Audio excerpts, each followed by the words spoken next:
everyone. Welcome to This Is Bullshit with Emie and Kylie. Today we're going to be talking about feminism and issues women face.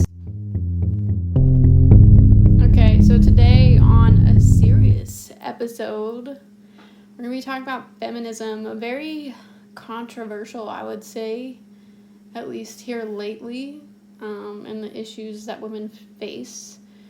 But Miss Kylie here, she's in college. She's been in college for a hot while now.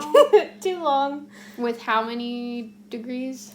One. One full degree, and then half of a master's, but I didn't complete it. Now I'm in school for another bachelor's. So she's super smart, to say the least, book smart. She's the brains, and I got the street smarts. That's why we work so well together.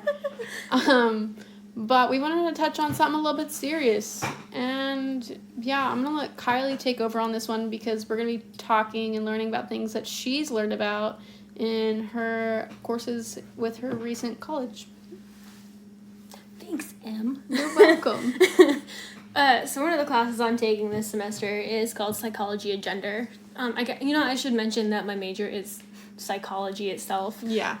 With a minor in conflict analysis and trauma studies. Hoping to do child psychology after that for kiddos who have gone through traumatic events, like divorce mediation, child custody battles, stuff like that. The things we wish we would have had more of when we were kids. Not to say like my childhood was traumatic, but moving around a bit was pretty tough. Yes, yes. So this class, Psychology of Gender, it's a lot about feminism, different issues that both men and women face, like how men and women differ, how they're similar, and just based off of like, is it psychological, is it more biological? There's so many different theories for it. So one of the first assignments that we actually did was feminism and how men and women define it and what they think of it. Emmy, you actually helped me with this assignment, if you remember. I did. So I had to ask about 6 people, 3 males and 3 females, what themes or terms that they thought of when they heard the word feminist. All my females viewed feminism in a very positive note. And then for my males that I asked, 2 of them had very negative thoughts about feminism, and only 1 was positive. And I kind of expected. I thought all of the males would be negative, but I'm pretty impressed with at least 1 being positive. Oh, yeah. I think I actually have his response down here. Where'd it go? This guy. When they thought of someone like who's feminist, is like someone who is kind, compassionate, caring, someone who doesn't take more than they give and has an ability to differentiate right from wrong. What they thought about feminism itself. Oh, sorry. That first question was, what is a moral person? That's what I thought a moral person was. My bad. And then what they thought about feminism was women's rights and equality. Okay. Another male said, usually when I think of feminist, then my first thought is an extremist, but not every feminist is an extremist. Anyone who supports equal rights for women is a feminist. And you know what? That answer right there, I got a lot of controversial feedback from the males that I have been talking to, especially about this assignment. They didn't think feminist wasn't the right word to use, equality wasn't the right word to use. We should start using the words equity or equalist, because mostly feminism is like now male bashing and man hating, and that's like the genuine response that pretty much all the females in my class got a response back from all the males that they also asked. So it was like a general consensus. So it's like I'm running to know where that actually came from. Honestly, I know there's a lot of extreme misogynistic people out there on the internet, and it seems over the years it's more easily seen. This is my theory on, us forming our opinions, whether it be political or whatever. A lot of times, for most of the time, we didn't have the internet to be able to send our messages across so quickly. So you might see it in a newspaper or something, but then you gotta call or then you gotta write. And now we have it right there in our faces 24/7. So you get a not so great person in your feed and you're listening to it. And some people don't always form their own opinions per se, and they take everything they see on the internet as is. Yeah, so like this guy right here basically said feminism is the resentment towards the male gender, believing in equity between the genders, but unfortunately a lot of it is male bashing. This guy says, I like the working definition of someone who believes in equality for everyone, but they don't like the word itself. I think equalist sounds more fitting. So like that, it could come from like what you said. Yeah. Like misogyny or misogynistic values. Or what he says right here, the negative connotations due to a loud minority that bashes men. But it's just like, what loud minority bashes men? Like, I know it's out there, but like... Well, I mean, I feel the men who get it, and the ones who don't and feel that it is extreme bashing are the ones who may be part of a bigger issue, and they don't realize it. It's the... I'm a nice guy. Yes, those exactly. Guys. And for all you guys that don't know what the I'm a nice guy means, like they act like they're a nice guy, but once you get to know them, they're not nice guys.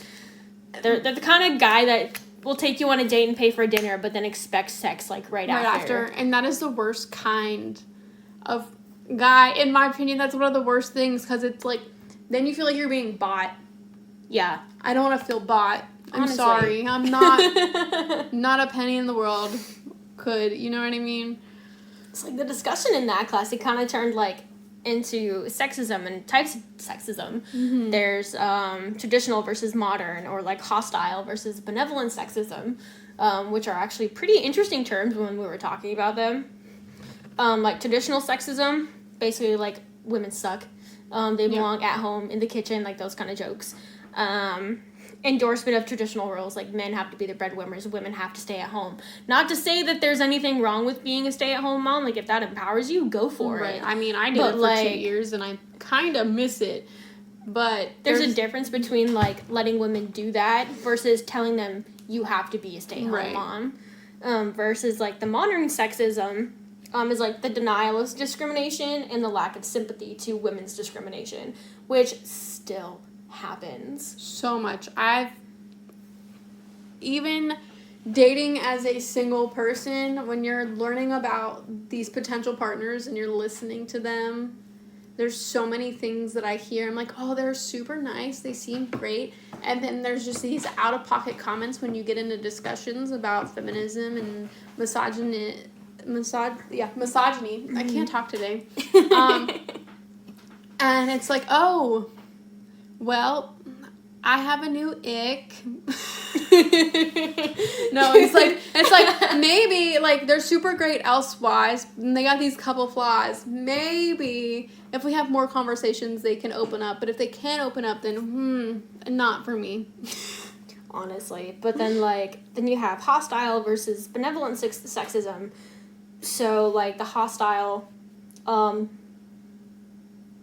is, like, related to the rape myth acceptance. Basically, like, it doesn't happen as much, or like that women wanted it, that we asked for it. Yeah. That we're immediately called liars unless like there's proof. Kind of like the rape culture kind. Whereas the benevolent sexism is like more so protective paternalism versus like dominative paternalism. I can't fucking talk. I'm sorry. I'm both struggling today. It's like being friendlier toward a woman just because they are women. That there's a justification behind like the gender system. Whereas like hostile is like social dominance orientation. So it's just like men have to be like the dominant type. Be less friendly to women just because they're a woman. That kind of thing. And it's just like it. But women endorse it, honestly. Because, like... yes. Yes. Because, like, it appears positive. It provides a benefit.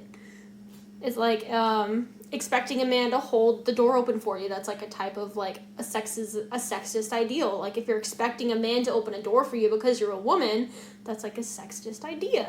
It provides a benefit to you. It is. Be like, so I've worked retail literally my entire career. And I've worked in areas where I've had to do a lot of I still do heavy lifting. Mm-hmm. And so many times there's always that elderly woman that'll come up and say, why are you doing that? You're a woman. You shouldn't be lifting that. When I was trying to sell a TV to this couple, this woman insisted I get a man to help her because how would I know anything about TVs? Especially how was I going to lift the 75-inch? I'm not lifting it. I'm putting it on a cart. I remember you telling me about that. Gosh. I had to walk away from it. I was like, I mean, I can sell you this TV. It's on sale. Well, I need a man. Is there a man? No, there's not a man in this building right now, actually, except for the store manager. I don't know what to tell you.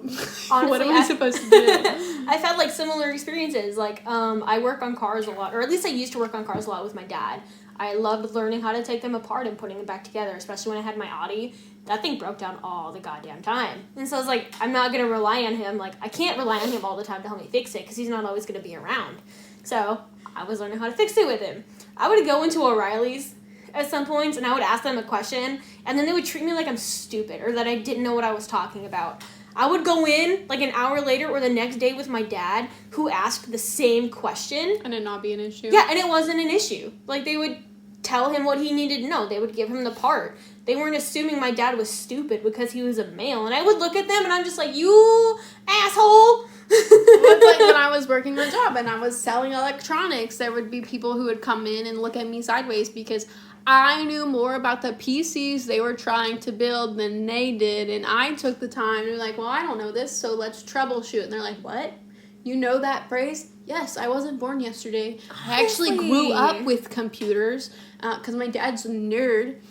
But and then growing up also, I grew up with gender roles in the house. So I wasn't allowed to go cut grass. That was the boys' job. What the fuck? I was to clean the house and take care of the kids. Like, my dad is that old school. Meanwhile, he's, you know, doing the flashlight dad thing. I'm holding the flashlight and he's yelling at me while showing me how to take a computer apart or fix the TV. My dad was a flashlight dad, too. Granted, like, I didn't realize, like, if I was moving anything, now that I've worked on cars more with him, it's like, where the light goes is very so important. You can't but, like, don't shit. yell at me. Oh, like, another thing, like, the O'Reilly's thing, like, one specific example, I don't know if any of y'all have ever, like, owned, like, any luxury cars, but sometimes, at least on my Audi, I had mini fuel filters on the fuel line. They look like little lawnmower filters, like, about that big, but you guys can't see. How much you see that is? Like, a little bit bigger than the quarter. I'd probably be like $50. Yeah, $50 size. Those would go in the fuel line underneath the hood. And I went on like, hey, I need this small little filter about this big. It goes on the fuel line. This dude looked at me. He's like, you mean one of these? And I'm like, no, that's not going to fit under the hood. And he's like, well, yeah, it does. If you take this tubing, see, it fits. And I'm like, no, that's not what I mean. I need the small filter that goes on the fuel line. It's like a lawnmower filter. And they're just like, you don't know what you're talking about. Your car isn't built like that. And I'm like, I worked on my car more than you. I think I know what it needs. Mm-hmm. And then he was just treating me like I was stupid. And then that's when, like, the next day my dad went in. He goes, yeah, I need, like, one of these. Same dude. Oh, yeah, I know what you're talking about. And I'm sitting there, I'm like, dude, the fuck? Like, it's ridiculous, guys. It's like when I worked at that gas station, the truckers. Gosh. Never work at a gas station that is predominantly truckers that are your customer. That is the worst thing ever. My second day there, do you remember what happened? Oh, didn't, like, a trucker try flirting with you or something? He pretty much asked me to suck his dick in front of everybody. Oh, my God. And I said, excuse me? And he thought he was being funny, and he, like, looked around and was chuckling with other people around him. Like, because he thought he was funny, and these people were like, you're crazy. Like, looking at him like he's crazy. That's gross. And I said, I'm good. No, thank you. And he goes, I would like someone else to ring me out then. Because I couldn't take a joke. So not all sexual jokes are going to be funny, especially like that. Like, I have a dirty sense of humor. Yeah. In a gas station. I'm just trying to, like, you know, start my day. It's like 7 o'clock in the morning. Meanwhile, this is an open carry state, so the man got a gun on his hip. Did he? Oh, yeah, he had a gun on his hip. That's scary. Yeah. And I'm like, I want to go off, but this redneck trucker has a gun on his hip, and I'm like, I'm good. I'll just walk away. Yo, this is why women are scared to say no. Yeah. 100%. And it's, like, not to say that men don't face these issues, because, like, we know a lot of them do. They definitely do. Like, my boyfriend ended up having a case against him, a domestic violence case, because his ex, like, shoved him and pushed him, was fighting him, hitting him. He had all the bruises all over him. She didn't have a mark on her, and he was still pressed with charges and, like, had, I think, like, restraining order or something against him until he was able to prove, like, hey, these are all defensive wounds. She doesn't have anything on her. Like, what the hell? And then they're like, oh, yeah, that makes sense. Mm-hmm. It's crazy. But definitely men do go through it as well. And it's not talked about enough either. And, like, men honestly face sexism, too. Absolutely. Men, like, when they're supposed to, like, the breadwinners. Like, if a woman has, like, those traditional values and they expect the man to provide everything for them. Or, like, with mental health specifically. If a man, like, cries rape or has, like, a mental health issue, they're always pushed, like, not to talk about it. Like, they shouldn't be showing vulnerability. So easily dismissed. My dad, sorry to bring you up again, Pops, but I see from his childhood a lot of suppressed things that carried on into his parenting, because he didn't get the proper mental health that he needed, because his generation is suck it up.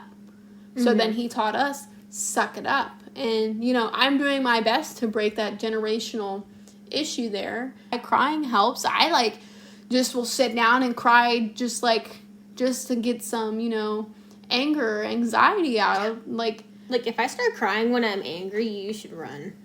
I mean, yeah, but, like, it's still okay for you to have these emotions and feelings, and we're predominantly surrounded by a military community. And I feel like there's definitely a lot of pushback in the military community of men are still not allowed to have emotions, they're not allowed to go to mental health services, or they get made fun of, etc. But it is so important. So important. What's the saying about soldiers? How many take their own lives a day? 22. 22. That's insane. And I guess when I was talking about protective paternalism earlier, I'm pretty sure, like, not everybody, let's say study, will know what it means, but it's basically, like, the belief that men should protect and take care of the women and to depend on them. Yeah. So, like, that's a lot of pressure. It is. And it's like my dad honestly goes to the same thing. He's like, I need to be able to provide for you guys. I need to be able to protect you guys. Like, he's really hesitant. I mean, he wants a new job because of, like, how physically demanding his is right now. And it's like, he just retired from the military, so it's like, he deserves to relax. Right. And then he can't. And he can't. And it's like, he's like, but it's good money. Like, I need to be able to provide for you guys. Like, that's been my goal. Like, I have to protect you. I have to do this for you. I feel like that's why my dad still works. Like, there's only one kid that lives at home. Mm-hmm. But, like, my dad is, 55? I'm sorry, Dad, if I get your age wrong. That man's been fighting cancer off and on for, like, the last decade. It's just stagnant chilling right now. Mm-hmm. That man's hands are so swollen, he can barely move his hands. Oh. And he's always complaining about how much pain he's in. Like, he's had bone loss through the chemo. But you know what? That man still works in a coal mine. Oh, yeah. So, like, yeah, our dads definitely do deserve a lot of respect there. And I feel like that's burned in my brain, too. I definitely was taught that work ethic from my dad. Mm-hmm. Ooh, like, one of the other things, like, I don't know if it's, like, falls under, like, sexist, but it's also a difference between men and women. It's, like, when it came to math aptitude. The stereotype is that men are better at women than math. Better than women at math. Okay. So my family's a bad example for that. It's actually not true if you look at the statistics. Okay. Yeah, statistically, they're about the same. If not, women have, like, a slight advantage. Yeah, my family is not the statistic because all of the men on my dad's side of the family are so book smart in general. My pappy would get we did homework with our grandparents every day. Well, pappy, because Nana wasn't great with schoolwork. So Pappy would get so frustrated with me while doing homework because he would have to repeat and show me the same, like, math problem and how to solve it, like, 5 or 6 times because I couldn't comprehend it. Uh-huh. Where, like... What would he do with the males, though? Like, did he show them more support? Would he get frustrated with them if they didn't understand something? That's the thing. The boys Or did they got just it like have that. like a natural aptitude? No, so Brian, I don't really know because he's like, you know, he's in his 30s, so there's an age gap there. So I don't know what it was like Brian doing homework, because by the time I was doing homework, Brian was in high school and doing his own homework, right? Mm-hmm. Tommy, though, he got it the first day in class. Like, Tommy was just the kid that was so smart. He got bored with what he was learning in school. So he would act out because he was bored. So, like, me asking you that question, like, how, like, the men and women were treated differently, like, when it came to math, is a huge reason why there is a difference, if there is a difference, in math aptitude. Because, like, the stereotype or the old belief was that women were going to be no good at math. And so, like, if a girl didn't get it, like, in school, oh, it's okay, you're a girl, you don't need to use math. Like, you'll be fine. Right. Whereas, like, they'd be like, oh, yeah, these boys, like, they're so smart, they can get math, they're offered more help. Than the girls. So it's like the girls weren't as supported in learning math. I mean that makes sense. Even though all of my teachers until high school were like mostly female, I didn't get a lot of support. I kind of was like in the back of the classroom just doing my own thing. Mm-hmm. There was only like 2 teachers I can say for sure who wanted to push me. Miss Smith, shout out to you, and Miss Cusick, for literally sending notes back and forth in my planner every day to my pappy to tell me where I was struggling. So. Yeah, see, like, there are good teachers out there that'll actually, like, go against, like, these stereotypes and actually help their students. But, like, one of the theories that we learned in this class is, like, how children learn, and where these differences are coming from. It's, like, whether children observe them or, like, they're being taught. Right. To do that. Like, it's crazy. And it actually kind of starts young. So we actually had this other assignment where, like, we could either go to, like, the library and show how men and women are, like, portrayed in children's books. Visit a toy store and see, like, the differences between the girls section and the boys section. If you go to a toy section, like, the boys is going to be, like, all blue and black and cars. Then when you go to the girls section, it's going to be dolls. Yep. It's still like that, yeah, absolutely. Mm-hmm. And it's going to be pink and bright and rainbow. And then how men and women are portrayed on, like, television. It's like within the books and television, you usually see males in, like, more leadership roles. Like, they're more dominant.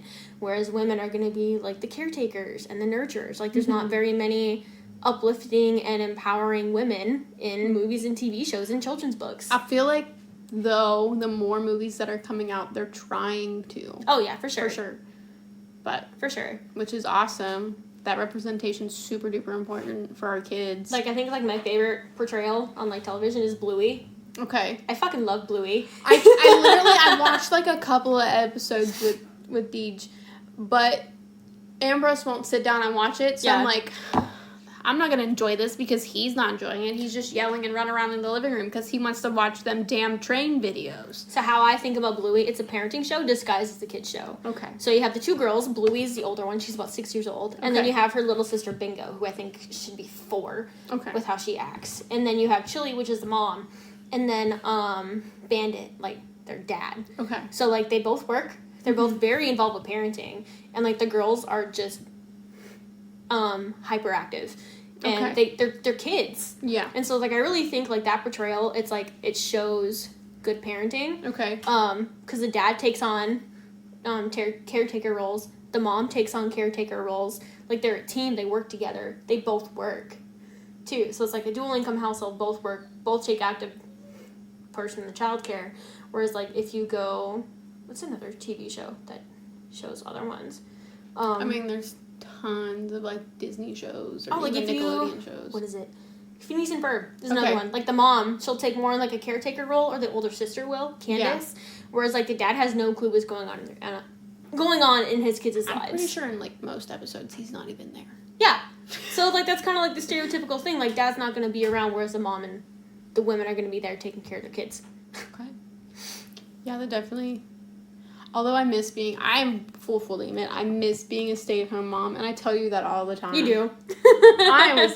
I was raised to fulfill that stay-at-home mom lifestyle, and I enjoy it, but the good aspects of it, not the terrible ones that I had to deal with. Maybe one day. I can dream.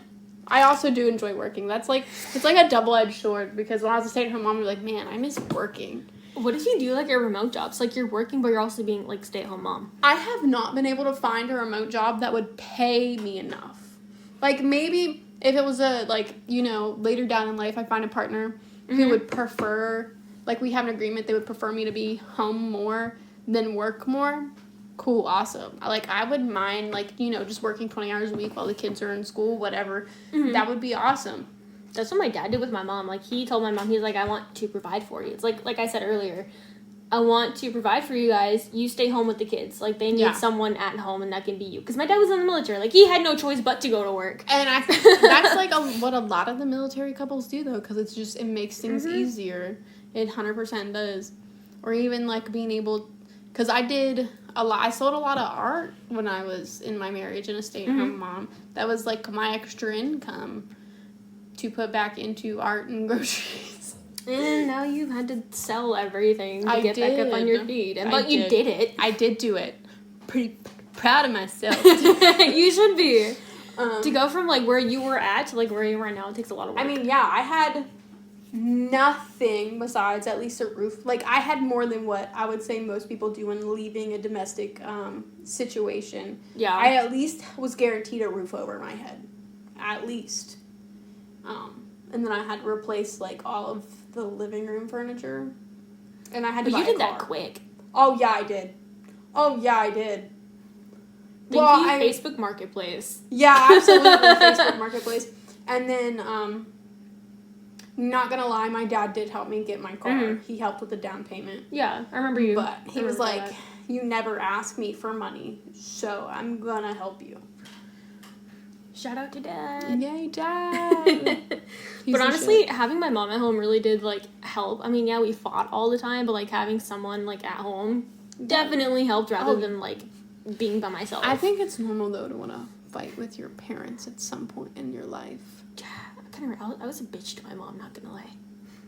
I mean, there was times I look back and I was definitely being a dick to my dad or one of my stepmoms. I mean, but it's also all, developmentally normal. Yeah, it is. It is, especially as a teenager, absolutely. Oh, yeah. Trying to be, your own person while still trying to live and having to abide by the rules of somebody else. Yeah. I felt like when I was old enough to get a job and have a car and whatnot that I shouldn't have had to, listen to these rules. I was like, I'm living my own life. My dad's like, okay, but you're still under 18, and you still have to go to school. It's not like I did skip a lot of school 1 year, but... I don't know. What are your thoughts on all these? On all of these? Yeah. Or, just in general, what we talked about. I feel like we agree on too many things. So this discussion is something we talk about often. I feel like we should have a table sit down with... I mean, if Dustin's on his way or he's here, he said he was going to wait outside. Oh, is he here? I don't know. Let me ask him. I can check. Alright, guys. Thanks for listening to Emie and I. We're going to take a short break and come back. But when we come back, my boyfriend Dustin will be here with us. So we can get a male's perspective on all these issues. So we'll see how that goes. You guys liking this episode so far? Awesome. Come back next week for part 2 on This Is Bullshit with Emie and Kylie as we talk about feminism and get a male's perspective from Kylie's boyfriend. And if you'd like to submit any topics or stories to us, go ahead and shoot me a DM on Instagram at WondersEmie. That's at WONDERS EMIE, EMIE. And we'll see you guys in the next episode.